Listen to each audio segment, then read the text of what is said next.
Hello बच्चों, कैसे हैं आप सभी। मैं उम्मीद करती हूँ कि आप सभी अपने अपने घरों पर सुरक्षित होंगे और सुरक्षित रहकर ऑनलाइन माध्यम से पढ़ाई को जारी रख रहे हैं। तो आज हम फिर से एक बार मिल रहे हैं छुट्टियाँ ख़त्म होने के बाद में, और आज हम जिस पाठ को पढ़ने जा रहे हैं वह पाठ आपके हिंदी साहित्य की किताब से ली गई है। आज हम पढ़ेंगे पाठ 10, आओ करें प्रकृति की रक्षा। यह पाठ एक एकांकी है। बच्चों, एकांकी का अर्थ होता है एक नाटक जिसे हम कहीं पर खेल सकते हैं और जिसमें पात्र होते हैं। आप सभी जानते हैं कि हमारे जीवन में वृक्षों और जंगलों का बहुत महत्व है। जब वृक्ष कटते हैं और जंगल उजड़ते हैं तो पर्यावरण का बहुत नुकसान होता है। जंगली जानवरों के जीवन पर भी संकट आ जाता है। वो बेघर हो जाते हैं क्योंकि जंगल ही उनका घर होता है। मानव और पेड़ पौधे भी एक दूसरे पर निर्भर हैं। मानव पेड़ पौधों को लगाकर उनकी संख्या बढ़ाता है। बदले में पेड़ पौधे हमें फल, फूल, लकड़ी, जड़ी बूटी और शुद्ध हवा प्रदान करते हैं। प्रकृति में यह संतुलन सदियों से बना हुआ है। इसी कारण पृथ्वी पर तापमान नियंत्रित रहता है, वर्षा होती है और हरियाली छाई रहती है। हमें इस संतुलन को बिगाड़ने नहीं देना चाहिए। अगर हम ऐसा नहीं करते हैं तो हमारा जीवन खतरे में पड़ सकता है। यही वजह है कि जानवर अपनी भूख प्यास मिटाने के लिए निकट के गांवों या शहरों में घुस आते हैं और मनुष्यों पर हमला कर देते हैं। कई बार हम मनुष्य भी उन्हें मार डालते हैं। इसके लिए हमें जंगलों की रक्षा करनी चाहिए और इनका विकास करना चाहिए। पेड़ काटने के बजाय हमें पेड़ लगाने पर ध्यान देना चाहिए, क्योंकि पेड़ हमारे जीवन के लिए उतना ही ज़रूरी है जितना हमारे जीवन के लिए खाना और पानी ज़रूरी होता है।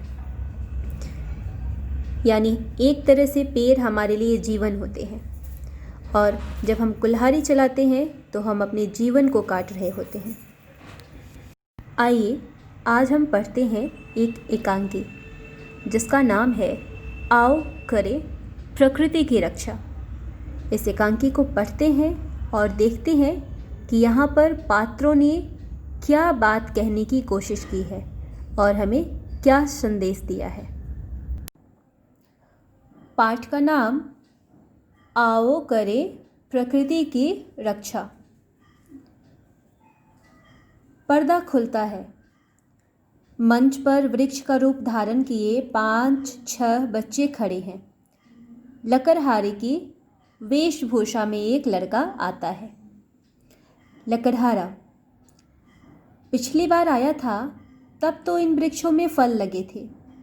लगता है अभी फल लगने का मौसम नहीं है। चलो इनकी डालें काटकर ही कुछ पैसे बनाऊंगा। कुल्हाड़ी उठाता है। एक वृक्ष: भाई, तुमने ठीक कहा, हम मौसम आने पर ही फल देते हैं। अभी अगर तुम हमारी शाखाएं काट डालोगे तो मौसम आने पर हम फल कैसे दे पाएंगे। हमारी आपसे हाथ जोड़कर विनती है कि हमें छोड़ दीजिए, मत काटिए। कुछ समय बाद हम आपको मीठे मीठे फल खाने को देंगे। लकड़हारा: तुम्हारे मीठे फल खाकर मुझे बहुत अच्छा लगता है, लेकिन मैं तो लकड़हारा हूँ। वृक्षों से प्रेम करूँगा तो खाऊंगा क्या। दूसरा वृक्ष: सूखी लकड़ियाँ हम वृक्ष स्वयं ही समय समय पर गिराते रहते हैं, फिर तुम हरी हरी डालियाँ क्यों काटते हो। हम तो तुम्हें फलों के साथ साथ ठंडी छाया, जड़ी बूटियाँ, फूल, ऑक्सीजन आदि देते हैं, प्रदूषण से रक्षा करते हैं। लकड़हारा, मेरी तो यह रोज़ी रोटी है। कुछ लोग तो ऐसे हैं जो वृक्ष इसलिए काट देते हैं कि ज़मीन चाहिए। तीसरा वृक्ष, आखिर मनुष्य को इतनी ज़मीन की आवश्यकता क्यों पड़ रही है? यह तो प्रकृति पर अत्याचार है। लकड़हारा, इसलिए कि मनुष्य की आबादी बहुत बढ़ गई है, रहने के लिए ज़्यादा जगह चाहिए। चौथा वृक्ष, आबादी कम रखने पर मनुष्य की यह समस्या स्वयं ही हल हो जाएगी। वृक्षों को काटकर तो वह स्वयं अपने पैरों पर कुल्हाड़ी मार रहा है। पांचवा वृक्ष, जंगल समाप्त होंगे तो जानवर शहरों की ओर भागेंगे, प्रकृति का संतुलन बिगड़ जाएगा। तुम मनुष्यों को इस विषय पर गंभीरता से सोचना चाहिए। तभी एक लड़का चीते का रूप धारण किए हुए मंच पर भागता हुआ आता है। उसके पीछे 3 लड़के हाथ में बंदूक लेकर शिकारी की वेशभूषा में दौड़ रहे हैं। लड़के चिल्ला रहे हैं, मारो मारो मारो। एक लड़का, इसे मार दो वरना यह गांव वालों को मार देगा। चीता मंच के बीच रुक जाता है, भाई मुझे मत मारो, मैं भला तुम लोगों के बीच क्यों आता? अगर तुम लोगों ने मेरा घर यानी जंगल ना उजाड़ा होता। मनुष्य जंगल काट रहे हैं तो हम जानवर कहाँ जाएंगे? तुम ही बताओ। दूसरा लड़का, लेकिन तुमने मनुष्य के बीच आते हुए यह नहीं सोचा कि मार दिए जाओगे? चीता, जंगल कटने से जानवर भी कम हो रहे हैं। भूख मिटाने के लिए मुझे किसी न किसी का शिकार तो करना ही पड़ेगा। भूख तो मनुष्य से भी ना जाने क्या क्या करवा लेती है। तीसरा लड़का, मनुष्य अनाज उगाता है, मेहनत की कमाई खाता है। ज़्यादातर जानवर दूसरे जानवरों को मारकर पेट भरते हैं। चीता, वह तो मनुष्य भी करता है। अगर तुमने यह सोचा होता कि हमारे हाथ नहीं है, चलने के लिए पैर है, खाने को मुंह है, हम जानवर कोई काम नहीं कर सकते, खेती नहीं कर सकते, खाना नहीं पका सकते। तुम्हें जानवरों की मजबूरी समझनी चाहिए। शहर की ओर भागने को हम मजबूर हैं क्योंकि इंसान जंगल काट रहा है। इस बात पर गंभीरता से विचार करो, इसमें मनुष्य का ही भला है। मुझे मत मारो भाई, मुझे जाने दो। कहकर चीता मंच से भाग जाता है। एक वृक्ष, चीता तो बच गया, अब हमें भी बचा लो, मत काटो। तुम मनुष्य जागरूकता के लिए पृथ्वी दिवस, पर्यावरण दिवस आदि तो मनाते हो, परंतु जागरूकता कहीं दिख नहीं रही है। पवित्र नदियों को प्रदूषित कर रखा है। पानी पीने क्या, नहाने योग्य भी नहीं है। लकड़हारा, तुम ठीक कह रहे हो भाई। कल जब मैं शहर के पास वाली नदी में नहाने गया तो बिना नहाए ही चला आया, क्योंकि इतना गंदा था कि नाले का पानी लग रहा था। नदी को प्रदूषित करने वालों पर मुझे गुस्सा भी आया। दूसरा वृक्ष, प्रकृति को नष्ट करने की सज़ा मनुष्य की आगे आने वाली पीढ़ियों को भी मिलेगी। लकड़हारा, जानते हो प्रकृति ने मनुष्य को सबसे अधिक बुद्धिमान प्राणी बनाया है, इसलिए तुम हमें सिखाने की कोशिश मत करो। तीसरा वृक्ष, आश्चर्य है, प्रकृति का सबसे अधिक बुद्धिमान प्राणी ही भयंकर भूले करता है, जिससे संसार का अहित होता है।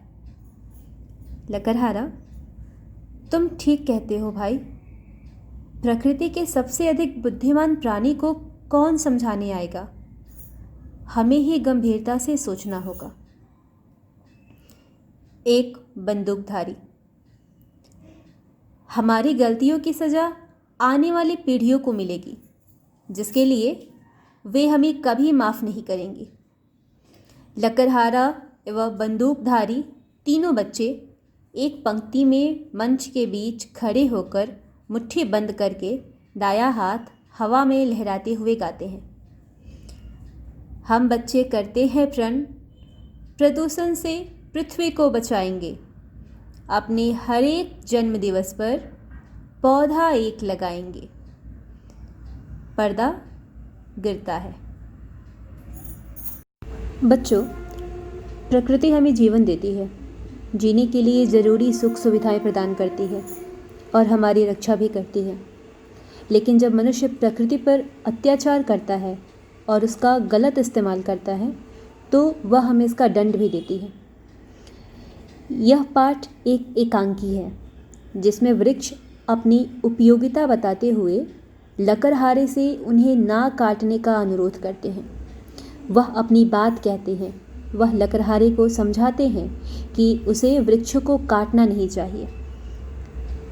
वृक्ष समय के अनुसार हमारी मदद करते हैं। सूखने पर वे हमें अपनी पत्तियां और लकड़ियां देते हैं और हरे भरे होने पर वह अपने फलों को हमारे लिए प्रदान करते हैं। इस तरह वृक्ष हर हालात में हमारी सहायता करते हैं और हम इंसान अपनी सुख सुविधाओं के लिए हरे भरे वृक्षों को काट देते हैं, जंगलों को उजाड़ देते हैं। इस पाठ में वृक्षों के द्वारा मनुष्यों को संदेश दिया गया है। इसके साथ ही साथ इस पाठ में हमें यह भी बताया गया है कि कैसे वृक्षों को काटने के बाद जंगल में रहने वाले जानवरों का जीवन मुश्किल हो जाता है। इस एकांकी में एक चीता पर्दे पर आता है और वो बंदूकधारियों से कहता है कि मनुष्यों ने उसका घर और जंगल उजाड़ दिया है, जिसकी वजह से जानवरों को लाचार होकर मनुष्यों के बीच यानी शहर गांवों में आना पड़ता है और पेट भरने के लिए शिकार करना पड़ता है। इस तरह वह चीता भी अपनी बात रखता है और हमें बताता है कि वृक्ष कटने से सिर्फ इंसानों को नहीं बल्कि जानवरों को भी नुकसान हो रहा है। अंत में लकड़हारा और बंदूकधारी सिपाही दोनों ही वृक्ष और चीता की बात को समझते हैं और समझकर वो दोनों प्रण लेते हैं कि वो कभी भी हरे भरे वृक्षों को नहीं काटेंगे। और इस तरह से चीता और वृक्ष इस एकांकी में हमें संदेश देते हैं कि वृक्ष हमारे जीवन के लिए कितना उपयोगी है। हमें हर हालात में उनकी रक्षा करनी चाहिए। इसी के साथ ये पाठ भी यहाँ पर ख़त्म होता है। आप लोग इस पाठ को ध्यान से देखिए, एकांकी को किताब में पढ़िए, पढ़कर समझने की कोशिश कीजिए। कक्षा में हम बाकी बचे पाठ को फिर से एक बार दोहराएंगे। तब तक के लिए घर पर रहिए और सुरक्षित रहिए।